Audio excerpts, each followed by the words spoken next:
tudd Jalooré Kumba war a ànd ak waxtaan bu yaatu ak ki nga xam ne moo di Alioune Badara Mané ñu dikkaat ci ki nga xam ne champion la champion mondial de boxe muy wuyoo ci turu Amadou Mbarick Fall. Kumba maa ngi lay nuyu di la ziar noo def. maa ngi lay delloo nuyoo bi soxna Astou di la ziar. Mané nuyu nañ la ziar la noo def yaa ngi ci jàmm. maa ngi lay nuyu di la fay. di nuyu tamit suñu mbokku téléspectateurs yi nga xam ni comme ni ma koy waxee rek ñoom dañoo saxoo di seetaan Seneweb TV ak ña nga xam ne ñoom ñooy jàng loolu nga xam ne moom la ñuy wax seneweb.com. di leen sant di leen gërëm aussi ci seen kóolute ak seen fidélité. namoon nañ leen rubrique bi namoon nañ ko. oui ñun tamit ñoo leen raw parce que comme dañoo nekkoon ci benn période de grâce. nekkoon màggal de Touba. donc il fallait aussi que ñu noté benn pause bu ndaw revenir at aussi ci seen rubrique bi nga xam ne moom la leen jagleel di waxtaanee ay ndaanaan yi nga xam ne ñoom ñoo marqué histoire du Sénégal taarixu Afrique. ak yeneen yu ni mel. Kumba kii dafa def jaloore ba tey na tax moom la ñuy waxtaanee tey ñu bàyyi la nga door waxtaan bi ak Mané. waaw soxna Astou di la nuyuwaat di nuyuwaat internet yi nga xam ne ñoom ñoo ñuy seetaan. comme tey rek nu ma ciy àndeek Mané mardi bu nekk ñu nar a waxtaanee Amadou Mbarick Fall. alias Battling City ki nga xam ne moom moo nekkoon boxeur champion premier champion noir. du monde de boxe. kan mooy Amadou Mbarick Fall Mané. waaw Amadou Mbarick Fall. comme ni ñu koy woowee ñenn ñi di ko woowee Battling City. nekk na tey jii koo xam ni mën suñuy wax sport taarixu sport. ci Sénégal ak France Battling City mënoo ci koy génne. mu nekkoon koo xam ni tamit mooy premier doomu aadama bu ñuul bu porté der bu ñuul. daal di am titre bu prestigieux boobu ñuy wax champion du monde de boxe. des poids lourds nag wax ma la poids léger nag poids lourd. mu jël ko en 1922 fële ca Montrouge. daal di daan ki nga xam ne moom la ñuy wax Georges Carpentier mu nekkoon aussi le champion du monde à l'époque. mu nekkoon benn français. Battling City di doomu Sénégal. daal di fekk baax fële nga xam ne moom mooy Ndar. Guet Ndar ci atum 1897. mu nekkoon koo xam ne tamit comme ni ñu ko fare rek yéen ñi dëkk Guet Ndar nekk ñoo xam ne ay lébu lañ li ñu xam mooy ndox ak yooyu géej ak napp. Battling City nekkoon xale bu façon daal ci gisin. corpulence am taxawaayam ba tax na ko mosaan a gis rek da nga koy bëgg. loolu moo bokk na ci li nga xam ne sax tax na mu dem sur des raisons mystérieuses fële nga xam ne moom mooy réewu tugal ci gàttal daal. Battling City bokk na ci nit ñi nga xam ne tey jii Sénégal suñu amee yu ñuy tiitaroo. Battling City ci la bokk. mu mel nii rek dafa nekkoon champion bu mag a mag a mag. waaye mu mel ni dañ ko bëggoon a effacer ci taarix yi. mel ni dañ ko bëggoon suul nëbb ko ndax lan nit ku ñuul la. waaye laataa loolu maa ne bëggoon naa ñu xam Battling City fu mu soqeekoo. juddoom maanaam fu mu juddoo. ak maanaam ba ni mu fi jugee di dem France. ci waaw Battling City comme ni ma la ko waxee mu ngi juddu Ndar ci Guet Ndar. ci lébu yi. léegi Battling City nag moom comme ni ma la ko waxee woon. dafa nekkoon xale bu amoon souplesse. ci lu jëm ci wàllum po. bañ na ko sax ci ay moromam moo ci daan gën a ràññeeku bi ñuy nekk ndaw. xam nga nag jamono boobu dañoo nekkoon ci l'époque coloniale. y avait l'administration coloniale et autres. léegi Battling City souvent ci tefes gi su daan faw ak ay moromam ak ay kiyam yooyu noonu dañ daan jël ay xeer di sànnante ci côté tefes gi ak yooyu noonu. léegi nag benn bis daal benn bateau croisière bu amoon ay. tubaab ak yeneen yu ni mel ñëwoon foofu noonu mais bi ñu leen gisee ñuy fa noonu comme Battling City tamit bokk na ci ñi ci gënoon a ràññeeku dañu leen doon may ay xaalis ay pièces ak yooyu noonu mais bat aussi moo daan bokk ci ñi nga xam ne ñooy njëkk a for ndax souplesse am gaawaayam ak yooyu noonu ci for yooyu noonu mu daan for yenn pièces ak yooyu noonu dem na ci sax ba am na ci benn jamono mu bëggoon a yéegaat ci bato bi te parce que bato bi daa waroon a dem. bëggoon a yéegaat ci bato bi pour delloo ji pièces xaalis yooyu nga xam ni. foroon na ko loolu xam nga day wane ak njubte tamit. mais li yàlla naan sa destin. foo war a jaar rek da nga fay jaar léegi ci bi mu demee fee dugg ba yegg si ci bato bi ba yéeg noonu fekk bato baa ngi départ. finalement pour des raisons yoo xam ni par exemple tey ji mën naan la yàlla rek moo mën a wax lu tax Battling City dem fële nga xam ne moom mooy réewu tugal ci bato boobu noonu fa la jaaree daal di dem fa nga xam ne moom mooy France mu nekkoon loo xam ni tamit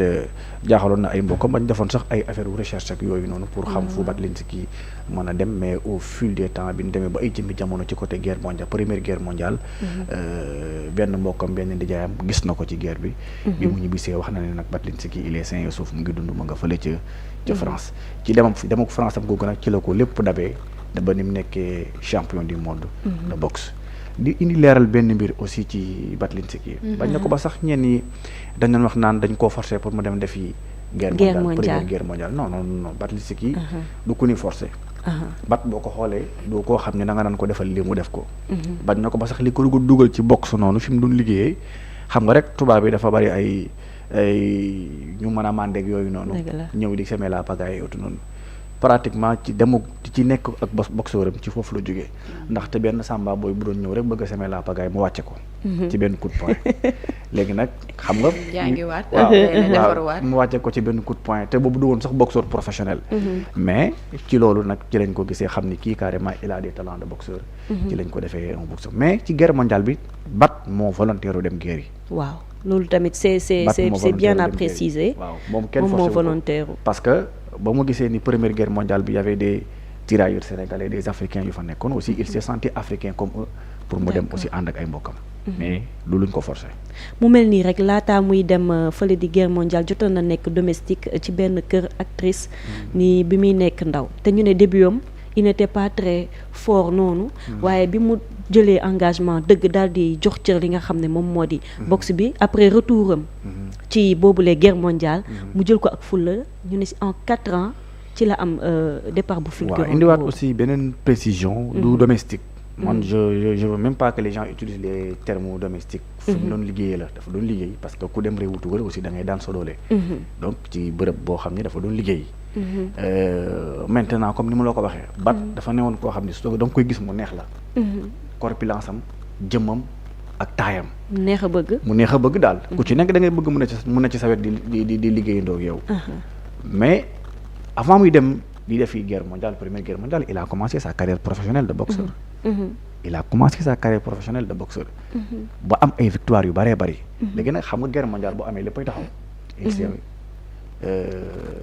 volontarisé d'aller pour faire la guerre auprès de ses frères auprès de ses parents africains mais avant muy dem guerre commencé na carrière professionnelle ba am ay victoire léegi nag au retour après biñ ko décoré croix de guerre mu nekk jox ko ay raaya jox ko ay médailles en tant que nit ku ñuul mën naa ne la lu tax ma ne la bat bokk na ci li nga xam ne tey jii suñuy wax taarixu Sénégal ak taarixu France bokk na ci parce que moom bat dafa bind 2 fois l'histoire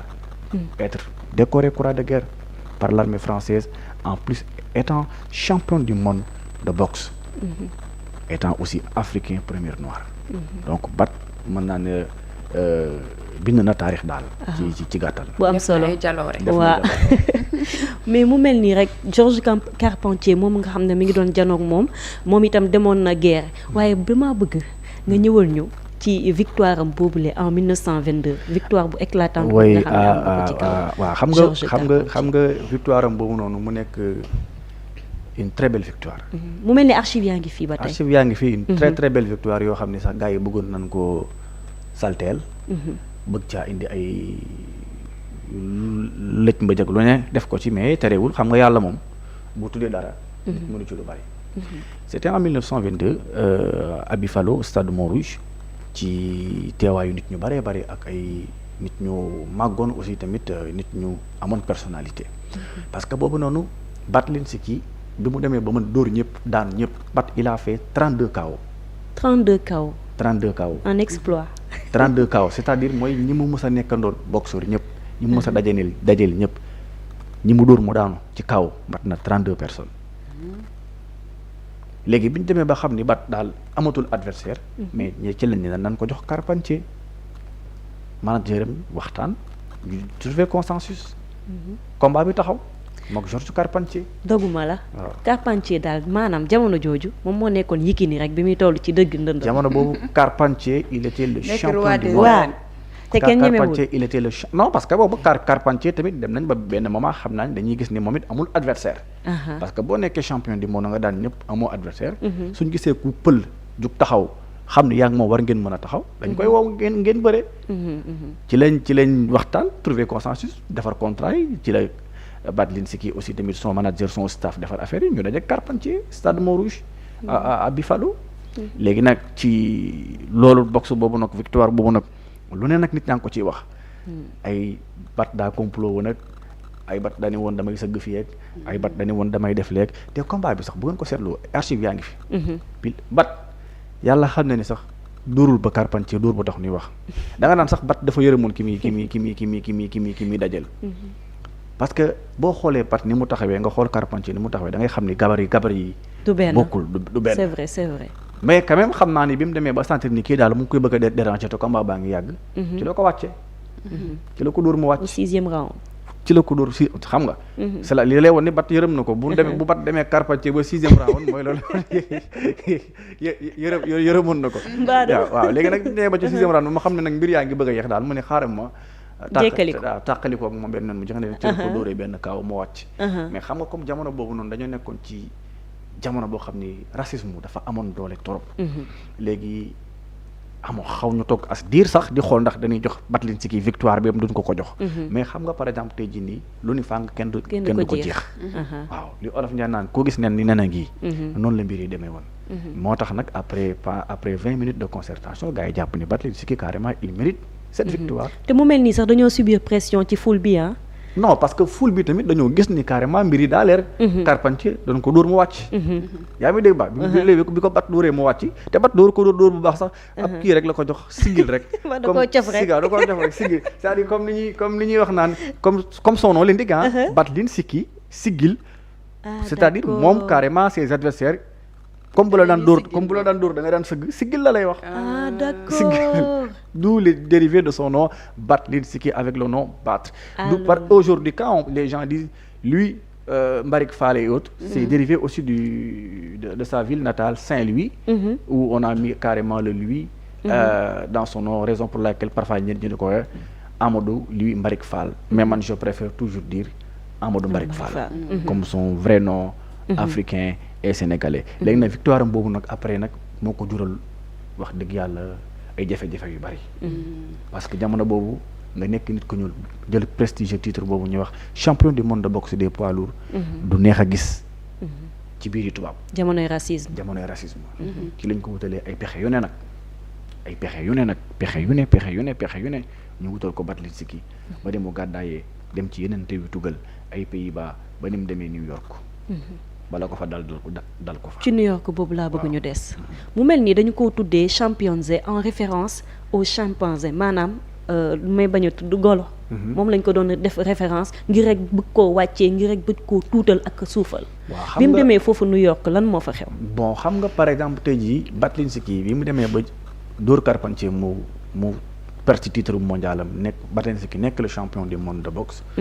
français yi mënuñu di gérer loolu. ci lañ ko salteel fexe indi ay lu ne ci deram xam nga tamit gor rek la mën a doon bat aussi tamit ak fi mu bokk gor rek la mën a doon su demee ba sentir ni fii mënu fay nekk day gàddaay mais tout le temps aussi garder titre champion du monde ba même bu fekkee français yi dem nañ sax ba jéem ko destituer ci fédération française de boxe pour génne ko yooyu yëpp mais l'opinion publique liñ jàpp mooy Batlinski mooy champion du monde. moom moo nekkoon ku légitime. waaw kay mooy ku légitime. comprendre nga léegi nag ci la demee New York ak feneen. mais ci New York boobu aussi tamit il a essayé aussi de défendre son titre. de champion du monde. ak yeneen combat yoo xam ne aussi tamit am na ko fa mais toujours rek comme affaire racisme rek. bat aussi tamit fu mu mosaan a dem il attire l'attention. yaa ngi dégg te ma dégg ni dafa nekkoon nit koo xam ne bañkat la woon daawul nangu ko tuutal. non. bat soo xam nga ni bat boo ko xoolee ci kaw ba ci suuf aussi tamit am na ci ay photos yoo xam ne boo ko xoolee ci kaw ba ci suuf du koo xam ne da nga koy xool di ko bañ wax dëgg yàlla du koo xam ni da nga koy xool di ko yeb. loolu am na waaw du koo xam ni da nga koy xool nii carrément ni kii war na ma ko mën a def lu ma neex. bat mën naa ne la lu mu mosaan a def lu ne daa fekk mu neex ko yaa ngi dégg baax. nekkoon na bañkat rek mooy fekk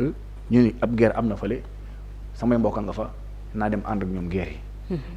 loolu goro koy def ak bañkat mais jamono boobu comme li ma la ko waxee racisme amoon na doole boo xam ni ak loo mën a nekk bañkat ñaara man kenn te ñett du bëri te bu la nit ñu sotee dal sa kaw wax dëgg yàlla dañ lay ëpp doole yàlla rek moo la ca mën a suturaal mais bat encore une fois de plus bañkat la woon wax dëgg yàlla te mbañam googu moo ko yóbbee lu bari tamit waaw foofu la ci New York ba mu fa demee ngir jéem a siggiwaat duggaat ci milieu boxe bi lan moo ko ci fekk bon toujours des coups bas toujours affaire racisme toujours des gens yoo xam ni tamit surtout les blancs xam nga comme aux États-Unis il y a la communauté blanche il y a la communauté noire bon les gens duñ bëgg a reconnaître légitimité mais bat aussi il se fait un nom di forcer boppam aussi tamit moom it comme d'habitude rek kaw yi di continuer di am rek muy dóor nit ñuy wàcc rek ñu koy gën di mere rek léegi nag xam naa nag biñ demee ba xam ni daal kii menn pexe rek moo mën dara ci moom mooy fexe noonu ko éliminer sàkkal ko pexe ci la ko un groupe de racistes le 15 décembre 1925 te li mooy li ma la wax sànq Batlitsky doo koo xam ne da ngay koy xool jàkkaarloog moom nii di ko dóor bal muy daanu wala koo xam ne da ngay jàkkaarloog moom nii ni dama koy rey te deewam wane na ko bett rek nga ko mën a def te boo ko bëggee rey it soit arme rek nga ko mën a reyee te da nga koy bett dóor ko fital wala nga sàkkal ko wala nga empoisonné ko wala leneen la mais corps à corps man gëwma ni di nga rey Batlitsky waaw te noonu la demee il a subi vraiment benn assassinat bu crapuleux mën naa ne la carrément bokk na ci assassinat yi ci monde sportif yoo nga xam ne carrément bokk na ci gën a ñaaw waaw vraiment après assassinat bu Batlitsky sax mën nga ni beneen assassinat boobu le Colombien Escobar aussi tamit bi nga xam ne dañ ko rayoon aussi bokk na ci ay assassinat yi daal ci monde histoire ci taarixu sport yi gën a ñaaw vraiment mais Batlitsky nag wax dëgg yàlla après dans les années 1993 avec le président Abdou Diouf ak waa këram ci lañ ko rapatrier kooram indi ko fii Sénégal daal di ko yóbbu fële ci cimetière Thiaka Ndiaye te nag ci leeral rapatriement boobu bi ñu koy def di indi kooru Batlitsky ay star planétaire laa lay wax ñoo xam ne sax Sénégalais yi xamuñu leen woon bokkoon nañ ci délégation bu rapatriement pour ñëw fekkee ñoo xam ni laa la wax tey jii Sénégal mënoon ngaa dund ba dee te doo leen teg bët ils l'ont enterré avec honneur tout l'honneur qu'il mérite mais lenn rek moo ma metti ci mbirum Batlitsky xam nga tey jii nit ku mel ni Batlitsky marqué l'histoire du Sénégal et celle de la France dans le monde sportif mais tey amaana ñu ngi koy waxtaanee nii mais tey boo génnee fii boo laajtee Batlitsky bari duñu ko wax dëgg la man dem naa ba Saint-Louis il est peu connu oui malgré jaloore yi nga xam ne jot na koo def yëpp ñi xamuñu ko ak reconnaissance bi aussi bi nga xam ne war nañ koo am ci moom est-ce que am nañ ko non xam nga reconnaissance bi nga xam ni moom moo war ci Batlitsky par exemple ñun les Sénégalais pratiquement liñ ci waroon a def defuñu ko ci à 100% pour ñu xam kan mooy réellement Batlitsky France duñ ko def France souvent li ñuy xool bañ na ko ba sax tey jii par exemple bu Batlitsky bëggoon ñoom li ñu bëgg bu ko bëggoon topp leen ci liñ bëgg dinañ ko valoriser ni le boxeur français vous comprenez valoriser ko ba àdduna bi foo toog di nga xam kuy Batlitsky man je me rappelle en 2018 j'avais fait un texte un article sur Batlitsky et l'article là bi mu génnee un artiste plasticien bu nekkoon Italie gis ko il m'a contacté il m'a posé des questions sur Batlitsky je lui ai donné des informations et des réponses artiste bi mu dem ci benn immeuble en Italie ak jël benn photo Batlitsky def ko portrait macha Allah nee na bi muy def portrait bi ay nit di ko romb chaque jour ay nit di ko romb ba ni tableau bi pare ba ni portrait bi pare ci immeuble bi nee na xam nga ku ñu ko doon laaj ndax kii Mohamed Ali la mu ne leen kii mooy baayu Mohamed Ali mu ne leen bu ñuy wax noir kii mooy noir bi njëkk a siggil communauté noire ci wàllum boxe te maane suñuy jaloore maam ñun bu ñu ko fësalul tubaab yi duñu ko fësalal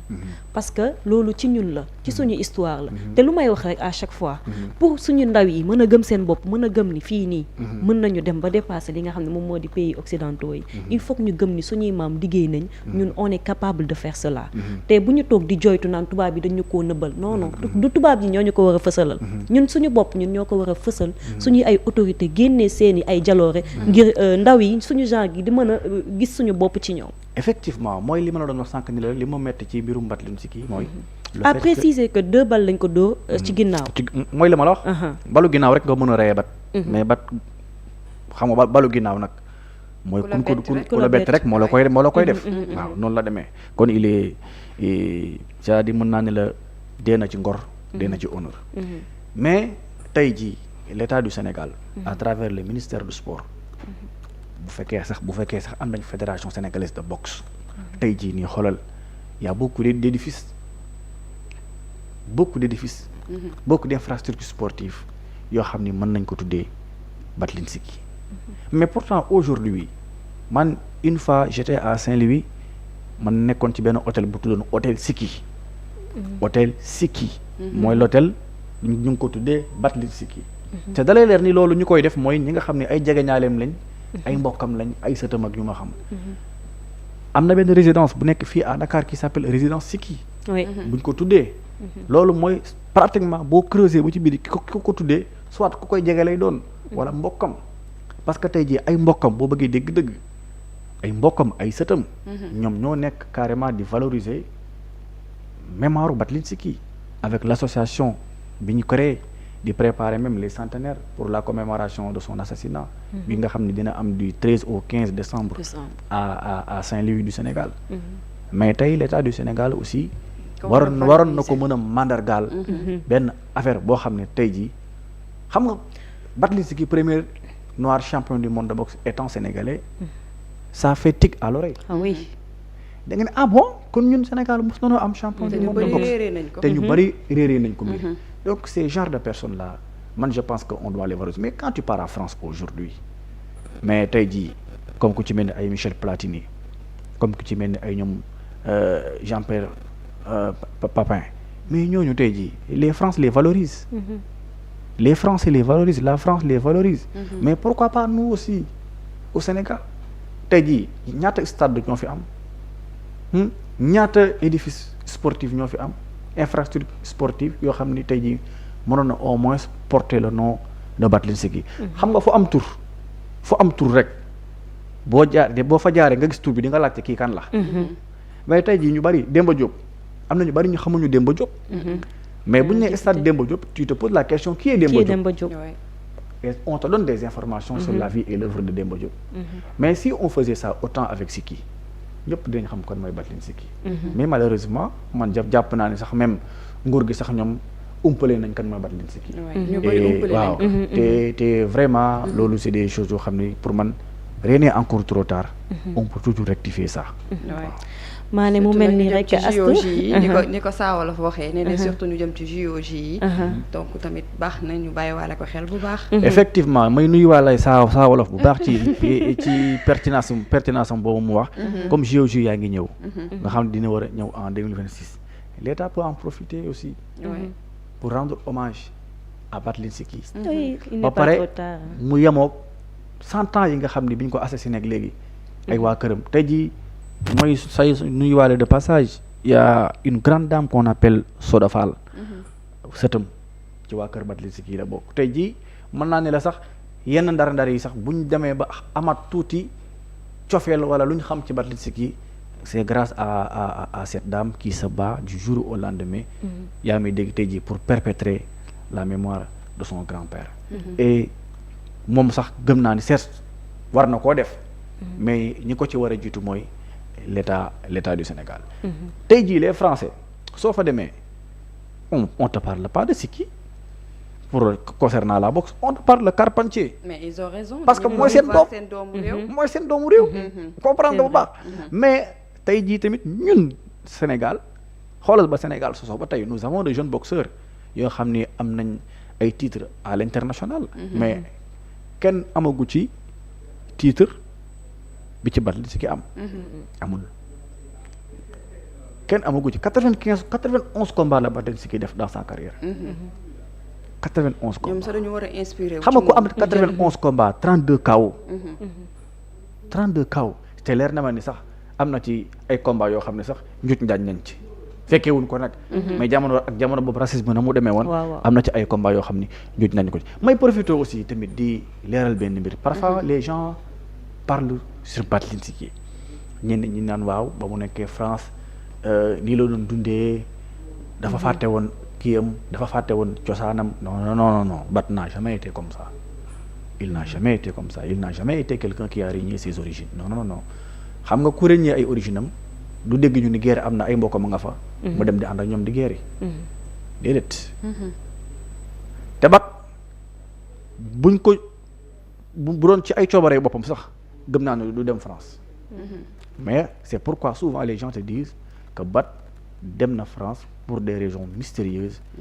parce que ngay dem di am looy delloo ci ab bateau nga yëg rek bateau ba départ dem loolu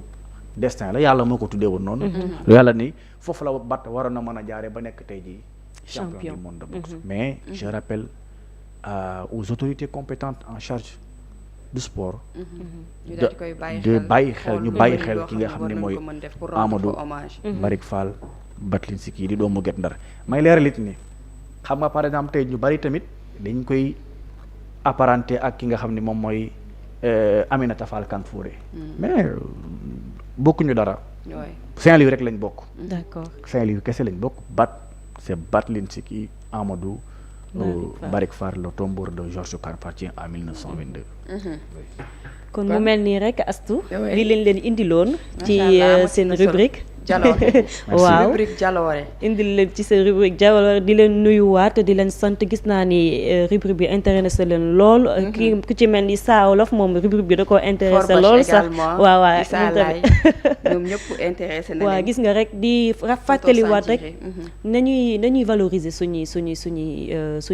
jaloore maam nañu koy valoriser ndax lu ñoom rek la ñu am amuñu leneen lu dul loolu kon maa ngi lay nuyu yow Mané di kontaan ci leeral yi nga xam ne indi nga ko di nuyu tamit soxna Astou mi nga xam ne moo ñu dalal tey ci plateau bi jërëjëf Mané bëgg nañ loolu merci beaucoup ñoo ko bokk merci beaucoup ci leeral yi nga xam ne di ngeen ko indi chaque mardi si rubrique jaloore rubrique bi nga xam ne Kumba moom moo ñu koy indi dañu ko présenté chaque mardi amatina solo parce que ku xamul woon boxeur bi jamono ji xam nga ko xam nga également lan la def